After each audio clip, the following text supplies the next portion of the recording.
Let's actually talk to Jonathan Davis as well, who's been waiting patiently. Thanks very much. Hello. Hi, Jake. Hello there. So, Bitcoin, is it a bubble? Yes, of course it's a bubble. It's been a bubble since last year.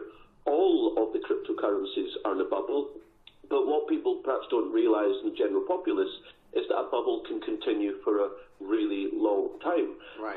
The dot-com bubble lasted probably an extra couple of years after people started calling it a bubble. And in that period, 1998 and 99, some people made absolutely serious fortunes. By the way, it was Joe Kennedy in the Shine Boy moment, the father of Robert and John F. Kennedy. Brilliant, thank you. And people made absolute fortunes, but then most of that fortune was lost in the dot-com collapse. Yes. And there will be a cryptocurrency collapse. There's a crash every couple of months. In 2017, Bitcoin has gone down 20 to 40%, 5 times. Wow.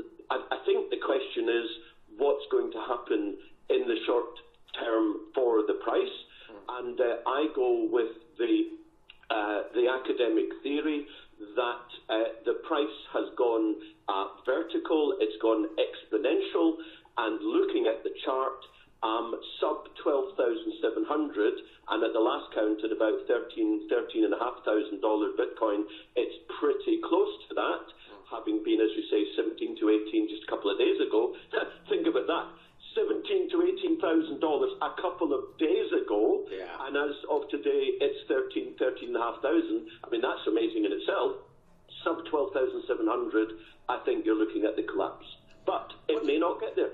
The weird thing is that the sort of standard rules of finance or dealing or commerce just don't really apply to cryptocurrencies, do they? I remember reading a headline in the paper a couple of weeks ago saying Bitcoin crashes, blah blah blah, and I freaked out because I have some money in Bitcoin, and I ran and I checked the price. I was like, oh, well no, it's gone down. It went down. I see it went down about 15%. And you really, like, in the money markets world, if a currency or the FTSE went down 15%, we'd be in uproar. Yeah. But of course, that's just a walk in the park for cryptocurrency, where it fluctuates so wildly every day. Oh, it does. I mean, it's crazy. It's astonishing. It can go up 10%, down 10% in a few hours. Yeah. And that level of volatility is something that I've never seen in 30 years in finance. But by the way, the financial media, indeed the media in general, is not there to educate people about money. It's there to sell audience, sell papers, sell ads, whatever. Right. It's been Bitcoin, Ethereum, Litecoin, you name it. They've been in a bubble for at least 6 or 12 months.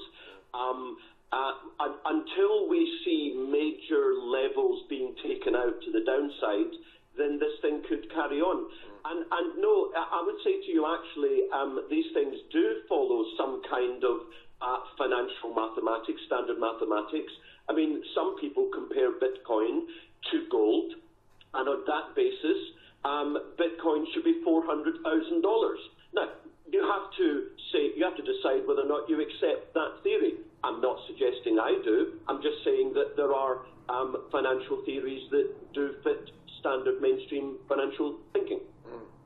I mean, it is quite extraordinary to watch this thing happen. And as you say, I think it is without precedent. Why? I mean, pretty much every financial institution is sort of waging this campaign against it. I mean, they hate it.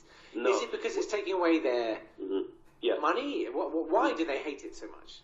Well, partly it's largely been unregulated, so that has made it difficult for the establishment to actually buy it and hold it on behalf of their investment clients. So that's a very real issue.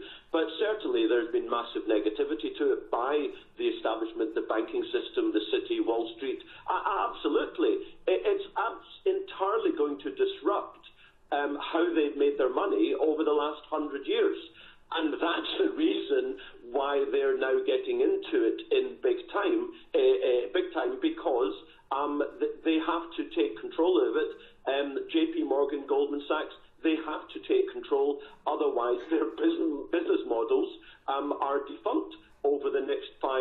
10 years, literally. Bit like if you were a taxi and there's Ubers, your business model is defunct. So, that's what technology can do. Ultimately, though, there has been no sense in buying it. There's been no logic to buying Bitcoin, certainly in the last year, other than it's a bubble. And in a bubble, if you are smart enough to spot a bubble, then you can buy, but while everyone buys simply because other people are buying. That is almost the definition of a bubble. And as I say, many of these cryptocurrencies have gone vertical in the last couple of months. That is not suggestive of something which makes sense. And it does suggest that a major crash is coming. But until it comes, it hasn't happened. And we're at $13,500 for Bitcoin. Unless it goes through, as I say, roughly 12,700, you could yet see 20,000 in a week's time. I mean, that is how crazy this. I'm not comfortable to use the word asset, but that's how crazy this asset is. Yeah. It sort of reminds me of, we're so overrunning, sorry, Karen, but sort of digital music in the early days of online piracy. And all the music companies were up in arms saying, this is terrible, this has to be stopped. And then they found a way to harness it and channel it. And very few people, I think, now download music illegally because actually they found a way to monetize it at a reasonable price, and everybody kind of wins. It's not necessarily what they wanted, which was the good old days, but actually they found a way to make it work. And do you think that this is a sort of the money equivalent of what happened to digital music? I would say to you, Jake, that's an excellent analogy. Congratulations. Thank you. My work is done. My work is done. Yeah. You can retire now. Thank you very much. Thank you. You got a big crowd there. Yeah. It's all gone very Steve Wright. Yeah. I'll stop that right now. I love your show. As I say, people have been buying this because other people have been buying it. Yeah.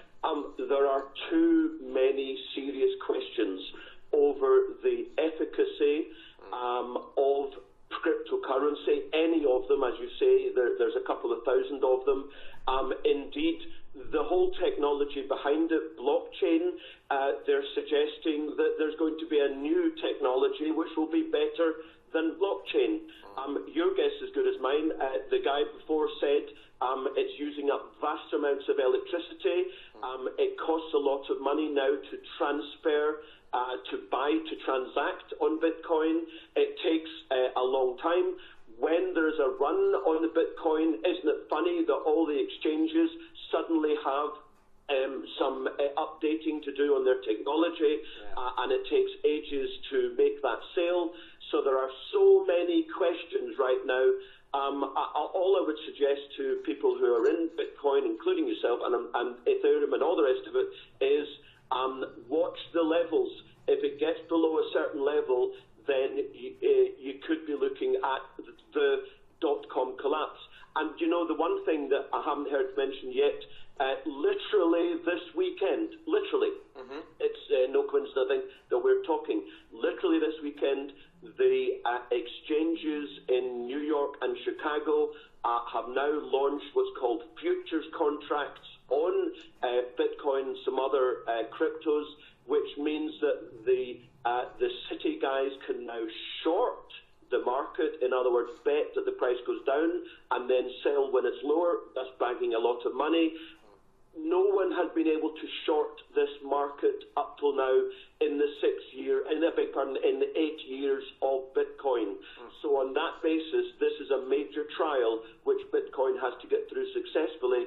If it does, then who knows? You could be looking at 100,000 or 400,000 or $1 million per Bitcoin in a couple of years' time. There you go, Robin. That's your house in Bedford. It's been fascinating to talk to you. Thanks so much, Jonathan. Really appreciate it. That was Jonathan Davis.